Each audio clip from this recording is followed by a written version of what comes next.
GE washer is making a loud noise. Bearing. The tub bearing is mounted in the middle of the outer tub. The tub bearing helps to keep the inner tub spinning smoothly. Replacing the tub bearing is a very involved repair and will require disassembling most of the washer. If the tub bearing is defective, we recommend replacing both the outer tub and the bearing.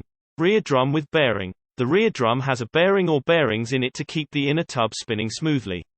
If the tub bearing system is defective, the washer can become very noisy. On some machines, bearings are sold separately from the rear drum. However, we recommend replacing both the outer drum and bearing as an assembly if the manufacturer offers the components together, because removing and pressing in the new bearing can be exceptionally difficult. Be aware that replacing the outer tub and bearing is also not easy and can be very costly.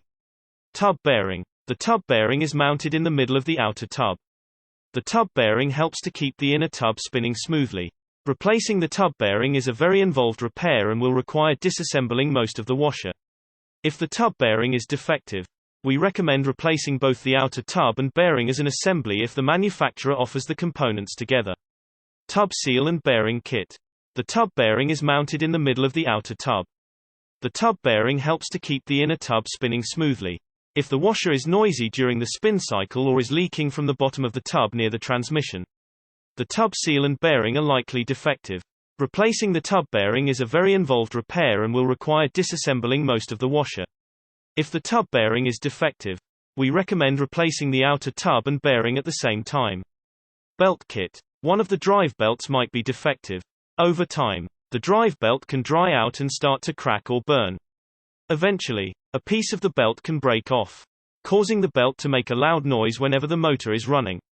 To determine if the drive belt is broken, inspect the drive belt. If the drive belt is broken or damaged, replace it. Clutch. The clutch assembly makes the connection between the transmission and the inner tub. It helps the tub to gradually get up to the proper spin speed. As the clutch wears out over time, it may become loud during the spin cycle or just after the spin cycle finishes.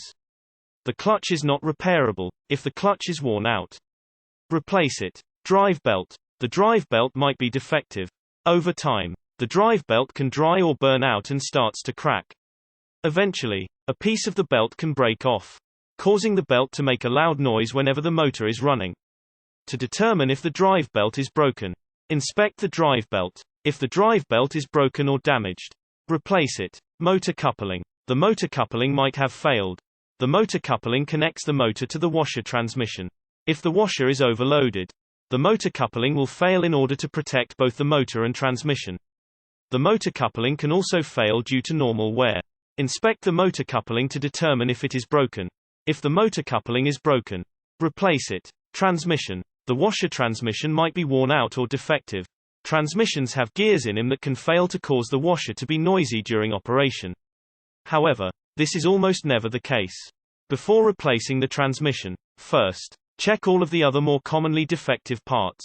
Drain pump. If the washer is making a loud noise while draining, the drain pump might be clogged or defective. Sometimes, small objects or articles of clothing can get caught in the drain pump. To determine if anything is blocking the drain pump, remove the drain pump and check the pump for obstructions. If the drain pump is clear of obstructions but is still noisy during the drain cycle, replace the drain pump.